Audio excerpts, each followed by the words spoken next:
नमस्कार दोस्तों, स्वागत है आप सभी का आपके अपने YouTube channel online study with DK में। और आज हम देखेंगे यूपीटेट एग्जाम 2026 के लिए बाल विकास एवं शिक्षा शास्त्र से संबंधित 30 अति महत्वपूर्ण प्रश्नों का प्रैक्टिस सेट। दोस्तों, ये प्रश्न आने वाली आपकी जो यूपीटेट एग्जाम होगी उसके लिए काफ़ी हेल्पफुल यहाँ पर रहने वाले हैं।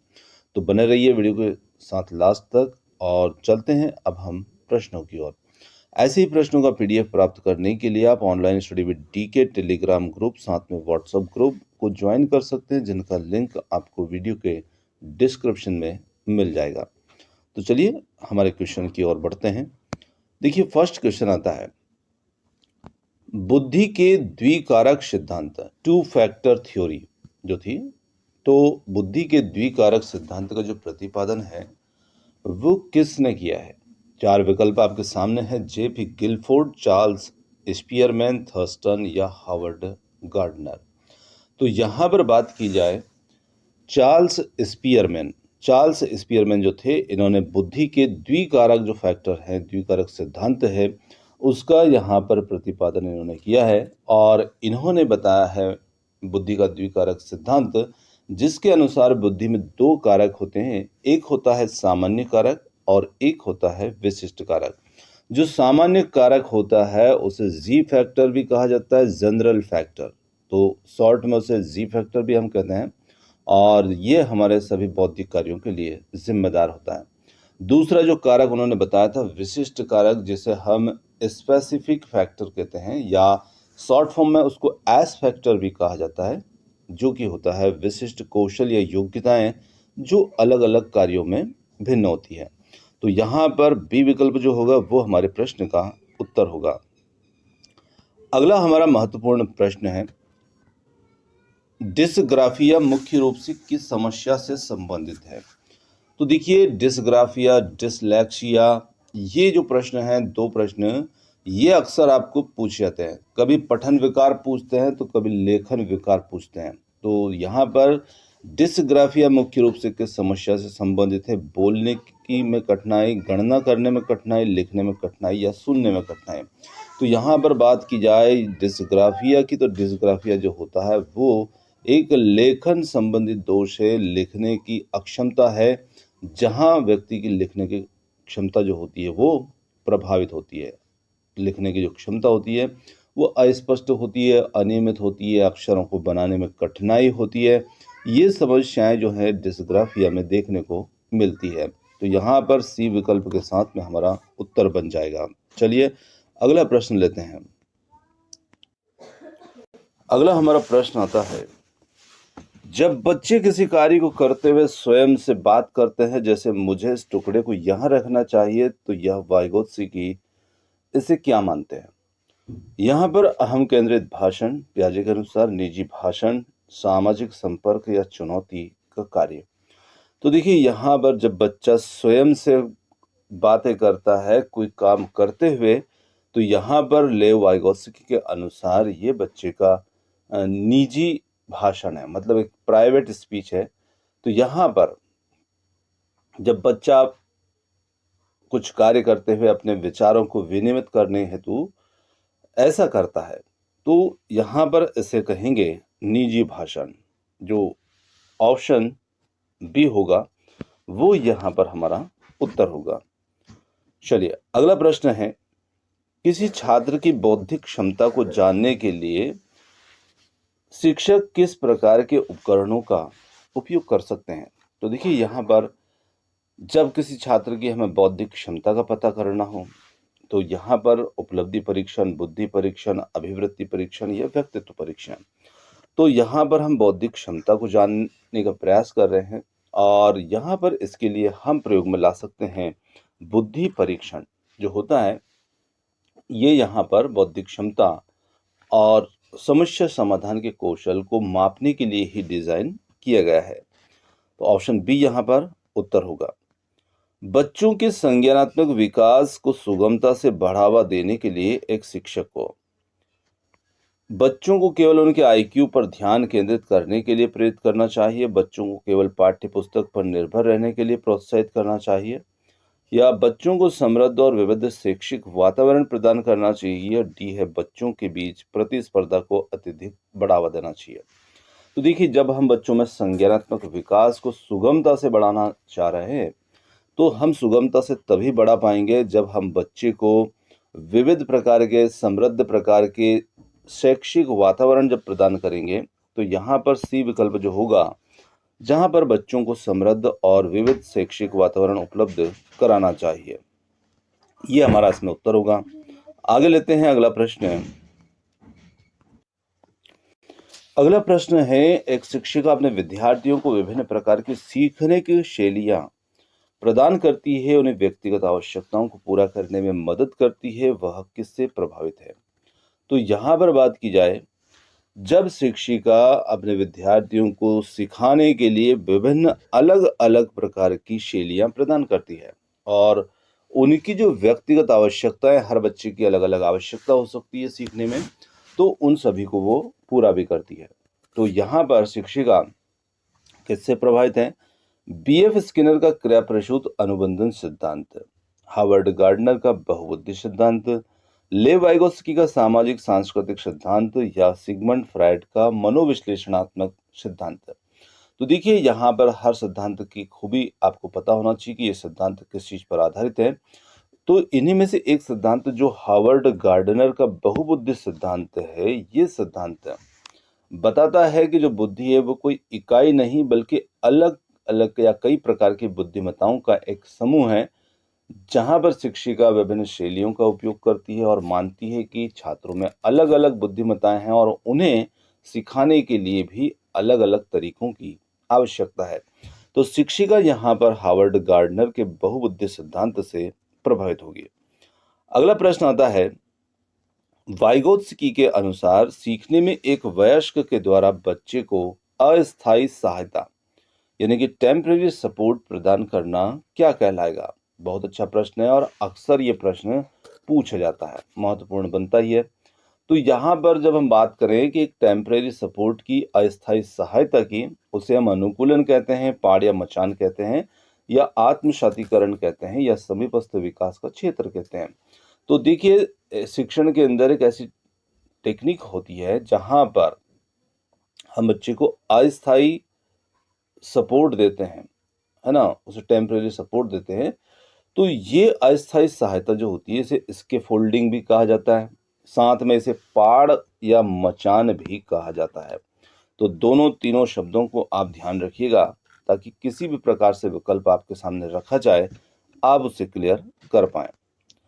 आगे बात करते हैं, शिक्षार्थियों के प्रदर्शन का मूल्यांकन करने का सबसे अच्छा तरीका कौन सा है? क्या है जो उन्हें अपने सीखने की प्रक्रिया में सुधार करने में मदद करता है? अब यहाँ पर हमारे सामने 4 अलग अलग प्रकार से विकल्प हैं, जिसमें रचनात्मक मूल्यांकन है, योगात्मक मूल्यांकन, मानकीकृत परीक्षण, या फिर है ग्रेडिंग और रैंकिंग। तो देखिए, यहाँ पर हम शिक्षार्थियों के प्रदर्शन का मूल्यांकन करने के अच्छे तरीके की बात करें, जो उनको सीखने में मदद भी करता है। तो यहाँ पर रचनात्मक मूल्यांकन जो होता है, ये एक ऐसा मूल्यांकन होता है जहाँ पर शिक्षण अधिगम प्रक्रिया के दौरान छात्र किया जाता है। साथ में इसका जो उद्देश्य होता है, वो छात्रों शिक्षक दोनों को तत्काल फीडबैक भी यहाँ पर प्रदान करता है, ताकि सीखने की जो प्रोसेस होती है उसमें उसी समय पर सुधार हम किया जा सके। तो ए विकल्प यहाँ पर उत्तर होगा। आगे देखिए, बाल केंद्रित शिक्षा का मुख्य उद्देश्य क्या होगा? अब बाल केंद्रित शिक्षा की बात की जाए, यहाँ पर मुख्य उद्देश्य की बात करें तो बच्चों को केवल शिक्षक के निर्देशों का पालन करने के लिए प्रशिक्षित करना है, बच्चों को केवल निष्क्रिय श्रोता बनाना है, बच्चों के अनुभव, विचार, सक्रिय भागीदारी को महत्व देना, या बच्चों को केवल ग्रेड और अंक प्राप्त करने पर ध्यान केंद्रित करने के लिए प्रेरित करना। तो यहाँ पर हम कह सकते हैं कि बाल केंद्रित जो शिक्षा है, इसका मुख्य उद्देश्य ये होता है कि हर बच्चा, हर बालक जो है वो एक सक्रिय रूप से यहाँ पर भागीदार बने। तो बच्चों के जो अनुभव हैं, विचार हैं, उनकी सक्रिय भागीदारिता है, उसे यहाँ पर इम्पोर्टेंस देना, ये महत्वपूर्ण इसमें बन जाता है। तो सी विकल्प यहाँ पर उत्तर होगा। आगे देखिए, किशोर अवस्था के दौरान तनाव और तूफान की अवधि का वर्णन जो था वो किसने किया था? तो किशोरावस्था एक तूफान की अवस्था कहलाती है और ऐसा वर्णन करने वाले जो थे वो कौन थे? जीन पियाजे, सिगमंड फ्रायड है या फिर स्टैनली हॉल है, एरिक्सन है? तो यहाँ पर स्टैनली हॉल जो हैं इन्होंने यहाँ पर बताया था, अमेरिकन मनोवैज्ञानिक हैं जी स्टैनली हॉल। इन्होंने बताया था कि किशोर अवस्था जो होती है लगभग 12 से 18 वर्ष तक, ये अवस्था जो होती है तनाव और तूफान की अवधि यहाँ पर कहलाती है, ऐसा इन्होंने इसको वर्णित किया था। तो सी विकल्प जो होगा वो यहाँ पर उत्तर होगा। आगे देखिए अगला प्रश्न है, शिक्षण अधिगम प्रक्रिया में प्रतिपुष्टि या फीडबैक का क्या महत्व है? तो अभी हमने इसके ऊपर बात की थी कि ये फीडबैक जो होते हैं ये क्या कर सकते हैं? ये केवल शिक्षक की कमियों को उजागर करते हैं, सीखने की प्रक्रिया का अनावश्यक हिस्सा है, या फिर यह सीखने के अंतराल को पहचानने और उनमें सुधार करने की में मदद करता है, यह केवल योगात्मक मूल्यांकन के बाद किया जाना चाहिए। तो ये सीखने की जो प्रक्रिया होती है अंतराल के दौरान पहचान करने में किया जाता है और ये सीखने में सुधार करने में मदद भी करता है। आगे देखिए अगला प्रश्न है, राष्ट्रीय पाठ्यचर्या की रूपरेखा 2005 के अनुसार शिक्षक की भूमिका क्या होना चाहिए? तो यहाँ पर शिक्षक की भूमिका तानाशाह, लीडर, औपचारिक प्राधिकारी या सुविधा प्रदाता? तो यहाँ पर कहेंगे सुविधा प्रदाता यानी कि फैसिलिटेटर के रूप में शिक्षक जो है वो होना चाहिए एनसीएफ 2005 के अनुसार बाल केंद्रित शिक्षा में। तो यहाँ पर डी विकल्प जो होगा वो हमारा इसमें उत्तर होगा। आगे प्रश्न लें अगला, निम्नलिखित में से कौन सा बच्चों में रचनात्मकता को बढ़ावा देने का सबसे अच्छा तरीका रहेगा? उन्हें रटने के लिए प्रोत्साहित करना, उन्हें केवल एक सही उत्तर देने के लिए कहना, उन्हें विभिन्न उत्तरों और विचारों के साथ आने के लिए प्रोत्साहित करना, उन्हें केवल उपलब्धि वाले प्रश्न सीखने के लिए कहना। तो यहाँ पर बच्चों में हम रचनात्मकता को बढ़ावा देने की बात कर रहे हैं और इसके लिए उन्हें विभिन्न उत्तरों और विचारों के साथ आने के लिए प्रोत्साहित करना, ये हमारा यहाँ पर उत्तर होगा, सी विकल्प। आगे देखिए, निम्नलिखित में से कौन सा कथन कक्षा में विभेदित निर्देश का सबसे अच्छा प्रदर्शन वर्णन करता है? यहाँ पर विभेदित निर्देश का सबसे अच्छा वर्णन करता है प्रत्येक छात्र को गृह कार्य का एक ही सेट देना, या फिर है शिक्षक केवल धीमी गति से सीखने वाले छात्रों पर ध्यान केंद्रित करता है, शिक्षक छात्रों की सीखने की आवश्यकताओं के अनुरूप सामग्री, प्रक्रिया और उत्पाद को अनुकूलित करता है, डी है शिक्षक छात्रों के बीच उच्च प्रतिस्पर्धा को बढ़ावा देता है। तो यहाँ पर हम कह सकते हैं कि शिक्षक छात्रों की जो सीखने की आवश्यकता है उसके अनुरूप सामग्री, प्रक्रिया और उत्पाद को अनुकूलित करता है, सी विकल्प यहाँ पर उत्तर होगा।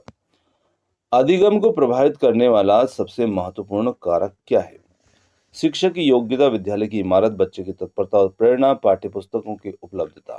तो यहाँ पर हम कहेंगे कि बच्चों की जो तत्परता और प्रेरणा होगी, ये कारक यहाँ पर सबसे महत्वपूर्ण बन जाएगा सीखने को प्रभावित करने के लिए। तो सी विकल्प यहाँ पर उत्तर होगा। एक प्रतिभाशाली विद्यार्थी या शिक्षार्थी के लिए आवश्यक हस्तक्षेप क्या हो सकते हैं? अतिरिक्त समय उन्हें प्रदान करना, उसे कक्षा में अन्य छात्रों से अलग बैठाना, त्वरित गति से चुनौतीपूर्ण गतिविधियां प्रदान करना, या मंद गति से सीखने के लिए प्रोत्साहित करना। तो देखिए यहाँ पर हम बात प्रतिभाशाली विद्यार्थी के लिए कर रहे हैं और प्रतिभाशाली विद्यार्थी जो होते हैं निश्चित रूप से ये बहुत अच्छे होते हैं, हर चुनौती को बहुत अच्छे से पूरा करते हैं। तो प्रतिभाशाली विद्यार्थी के लिए त्वरित गति से चुनौतीपूर्ण गतिविधियां उन्हें प्रदान करना, ऑप्शन सी। प्राथमिक स्तर पर एक शिक्षक को शिक्षण अधिगम प्रक्रिया में बच्चों को किस तरह की भूमिकाएं देना चाहिए? निष्क्रिय अनुकरणकर्ता की भूमिका, अनुशासक की भूमिका, सक्रिय अन्वेषक की भूमिका, या केवल श्रोता की भूमिका? तो यहाँ पर हम कह सकते हैं कि एक सक्रिय अन्वेषक यानी कि खोजी की भूमिका यहाँ पर निभाना चाहिए, ऑप्शन सी यहाँ पर हमारा उत्तर है। सीखने का सबसे महत्वपूर्ण पक्ष क्या है जो बच्चों को कैसे सीखा जाए में मदद करता है? तो सीखने के उस सबसे महत्वपूर्ण पक्ष की बात करें कि जो बच्चों को बताए सीखा कैसे जाए में मदद करे, तो यहाँ पर शिक्षक द्वारा दिए गए नोट्स को याद करना, सामग्री को रटना, अधिगम के लिए रणनीति विकसित करना, परीक्षाओं में अच्छे अंक लाना। तो यहाँ पर हम कह सकते हैं अधिगम के लिए रणनीति विकसित करना, मेटाकॉग्निशन। ऑप्शन सी जो होगा ये हमारा उत्तर होगा। अब देखिए ये जो प्रक्रिया होती है मेटाकॉग्निशन, ये बच्चों को ये समझने में मदद करती है कि वे कैसे सोचते हैं, कैसे सीखते हैं। ये स्वनियमन और प्रभावी समस्या समाधान के लिए महत्वपूर्ण मानी जाती है। आगे देखिए बुद्धिलब्धि, आईक्यू की गणना का सूत्र जो है ये किसने दिया? बहुत ही महत्वपूर्ण प्रश्न है। अल्फ्रेड बिने, हार्वर्ड गार्डनर, डेविड वेल्चर या फिर विलियम स्टर्न। तो यहाँ पर विलियम स्टर्न ने 1912 में आईक्यू की अवधारणा और सूत्र का जो प्रतिपादन किया था, ये किया था। हालांकि इसका जो व्यापक उपयोग जो था वो बाद में बिने ने भी किया है, तो बिने का नाम भी इसमें यहाँ पर जोड़ जाता है, पर पहले यहाँ पर विलियम स्टर्न ने किया था और बाद में इसका उपयोग बिने और उनके सहयोगियों ने किया था। तो आप दोनों चीज़ों से कंफ्यूज ना हो। तो यहाँ पर हमारा उत्तर अभी जो होगा वो होगा विलियम स्टर्न, और बाद में उपयोग करने वाले जो थे वो अल्फ्रेड बिने भी थे। चलिए आगे लेते हैं। अगला प्रश्न है, बाल विकास में स्कीमा शब्द का प्रयोग किसने किया? तो यहाँ पर स्कीमा शब्द का प्रयोग B F Skinner, Ivan Pavlov, Jean पियाजे, अल्बर्ट बंडूरा। तो हमारा उत्तर होगा जीन पियाजे। यहाँ पर सी विकल्प इसमें उत्तर होगा। आगे देखिए निम्नलिखित में से कौन सा बच्चों के अधिगम को बढ़ावा देने का सबसे रचनात्मक यहाँ पर तरीका है? तो सबसे रचनात्मक तरीका की बात करें, गृह कार्य को याद करने पर बल देना, दंड और पुरस्कार का उपयोग करना, विचारों को व्यक्त करने के लिए स्वतंत्रता देना, उन्हें गलतियां करने देना, उन्हें केवल उच्च बुद्धि वाले बच्चों के साथ में जोड़ना। तो देखिए हम बच्चों को अधिगम को बढ़ावा देने के रचनात्मक तरीके की बात कर रहे हैं, तो विचारों को व्यक्त करने के लिए उन्हें स्वतंत्रता देना, उन्हें गलतियां करने देना। तो निश्चित रूप से गलतियां जो होती है वो हमारे सीखने की प्रक्रिया का एक महत्वपूर्ण हिस्सा होती है, और जब तक बच्चे स्वतंत्र रूप से कार्य करेंगे, गलतियां करेंगे, तो निश्चित रूप से वो सीखने में आगे बढ़ेंगे। आगे लेते हैं, निम्नलिखित में से कौन सा प्रेरणा का आंतरिक कारक है? प्रशंसा, पुरस्कार, जिज्ञासा या रुचि, माता पिता का दबाव, शिक्षक द्वारा दिया गया ग्रेड। तो यहाँ पर हम कहेंगे कि प्रेरणा का आंतरिक कारक होता है जिज्ञासा या रुचि। ऑप्शन जो बी होगा वो यहाँ पर हमारा उत्तर होगा, क्योंकि देखिए आंतरिक प्रेरणा जो होती है उसी के ऊपर हम बात कर रहे हैं, और आंतरिक प्रेरणा तब उत्पन्न होती है जब कोई व्यक्ति किसी कार्य को अपनी जिज्ञासा, अपनी रुचि, अपने आनंद के लिए करता है। वह पुरस्कार या बाहरी दबाव जैसे कारकों पर निर्भर नहीं करती है। आंतरिक प्रेरणा हमारे अंदर से उत्पन्न होती है जब हमें किसी चीज में जिज्ञासा हो या फिर रुचि हो। आगे देखिए, कक्षा में प्रभावी अनुशासन बनाए रखने का सबसे अच्छा तरीका क्या है? तो यहाँ पर छात्रों को सख्त नियम बताना और दंड देना, शिक्षक द्वारा कक्ष से बाहर निकल जाना, या फिर शिक्षक द्वारा दिलचस्प और चुनौतीपूर्ण शिक्षण गतिविधियों का उपयोग करना, केवल उन छात्रों को पुरस्कृत करना जो चुप रहते हैं। तो यहाँ पर हम कह सकते हैं कि प्रभावी अनुशासन तभी हो सकता है जब शिक्षक द्वारा दिलचस्प और चुनौतीपूर्ण शिक्षण गतिविधियों का उपयोग करना होता है। आकलन का उद्देश्य क्या होना चाहिए? आकलन का उद्देश्य छात्रों को पास या फेल करने के लिए रैंकिंग करना, छात्रों की तुलना करना, सीखने की प्रक्रिया के अंतराल की पहचान करना और सीखने की प्रक्रिया में सुधार करना, या केवल अगली कक्षा में पदोन्नति के लिए प्रमाण पत्र प्रदान करना। तो यहाँ पर हम कहेंगे कि सीखने के अंतराल, जो लर्निंग गैप्स हैं, उनकी पहचान करना और सीखने की प्रक्रिया में सुधार लाना। ऑप्शन सी यहाँ पर उत्तर होगा। आगे देखिए, बच्चों में चिंतन प्रक्रिया की सबसे महत्वपूर्ण विशेषता क्या है? तो चिंतन प्रक्रिया की सबसे महत्वपूर्ण विशेषता तर्क का अभाव, जिज्ञासा और अन्वेषण, उच्च स्तर का अमूर्त तर्क, केवल कल्पना पर निर्भरता। तो यहाँ पर हम कहेंगे कि बच्चों में चिंतन प्रक्रिया जो होती है की सबसे महत्वपूर्ण विशेषता होती है जिज्ञासा और अन्वेषण। ऑप्शन बी होगा यहाँ पर उत्तर। प्रगतिशील शिक्षा के जनक के रूप में किसे जाना जाता है? जीन पियाजे, लेव वाइगोत्स्की, जॉन डेवी या बी एफ स्किनर। तो यहाँ पर जॉन डेवी जो है ये प्रगतिशील शिक्षा में अग्रणी थे और उनका एक मानना था कि शिक्षा एक सामाजिक प्रोसेस है जहाँ पर बच्चे को करके सीखना चाहिए और शिक्षा को वास्तविक जीवन के अनुभव पर आधारित होना चाहिए। मानसिक स्वास्थ्य का कार्य क्या है? तो मानसिक स्वास्थ्य का कार्य क्या होता है? केवल शारीरिक बीमारियों का ना होना, तनाव और चिंता का पूरी तरह से अभाव, समायोजन की क्षमता, भावनात्मक स्थिरता और आत्म मूल्यांकन या केवल उच्च बौद्धिक क्षमता होना। तो यहाँ पर देखिए मानसिक स्वास्थ्य हम तभी कह सकते हैं कि समायोजन की क्षमता हो, भावनात्मक स्थिरता हो और आत्म मूल्यांकन हो। सी विकल्प यहाँ पर मानसिक स्वास्थ्य को पूरी तरह से दर्शाता है। आगे है मानव व्यक्तित्व किसका परिणाम है? तो मानव व्यक्तित्व किसका परिणाम होगा? केवल वंशानुक्रम, केवल पर्यावरण, वंशानुक्रम और पर्यावरण के बीच जटिल अंतरक्रिया या फिर है शिक्षा और प्रशिक्षण। तो यहाँ पर हम कहेंगे कि मानव व्यक्तित्व जो होता है वो डिसाइड होता है वंशानुक्रम के साथ साथ पर्यावरण के बीच जटिल अंतरक्रिया। तो जैसा हमारा वंशानुक्रम होगा, साथ में जिस प्रकार के हम वातावरण पर्यावरण में रहेंगे, उन दोनों का ही मिला जुला रूप जो है वो हमारा व्यक्तित्व जो है, मानव विकास जो है वो निर्धारित करता है। तो यहाँ पर ऑप्शन सी होगा हमारा उत्तर। शिक्षा में क्रियात्मक अनुसंधान का मुख्य उद्देश्य क्या है? तो शिक्षा में क्रियात्मक अनुसंधान का जो मुख्य उद्देश्य की बात करें, नए सिद्धांतों का निर्माण करना, शोध पत्रों को प्रकाशित करना, विद्यालय की दैनिक समस्याओं को वैज्ञानिक तरीके से हल करना, केवल पीएचडी की डिग्री प्राप्त करना। तो यहाँ पर हम कहेंगे विद्यालय की जो दैनिक समस्याएं हैं उनको वैज्ञानिक तरीके से हल करना हमारा उद्देश्य होगा। Option C. आगे लेते हैं 3D मॉडल या बुद्धि की संरचना का जो मॉडल है ये किसने दिया?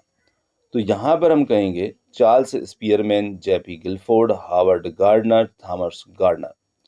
तो यहाँ पर 3D मॉडल जो है बुद्धि की संरचना का ये देने वाले जो थे वो थे जेपी गिलफोर्ड। ऑप्शन जो बी होगा ये यहाँ पर हमारा उत्तर होगा, क्योंकि जेपी गिलफोर्ड ने बुद्धि का त्रिआयामी एक 3D मॉडल जो था वो दिया था, जो संक्रिया, विषय वस्तु और उत्पाद नामक 3 आयामों पर आधारित है। तो ऑप्शन बी यहाँ पर हमारा उत्तर होगा। तो दोस्तों ये थे आज के हमारे बाल विकास एवं शिक्षा शास्त्र संबंधित 30 अति महत्वपूर्ण प्रश्नों का प्रैक्टिस सेट। प्रैक्टिस सेट आपको कैसा लगा कमेंट्स करके जरूर बताइएगा। यदि वीडियो पसंद आया हो तो वीडियो को लाइक, शेयर, चैनल को सब्सक्राइब करना मत भूलिएगा। आपने जो समय दिया उसके लिए बहुत बहुत धन्यवाद। Thanks for watching. मिलते हैं जल्द ही एक और नए वीडियो के साथ। धन्यवाद।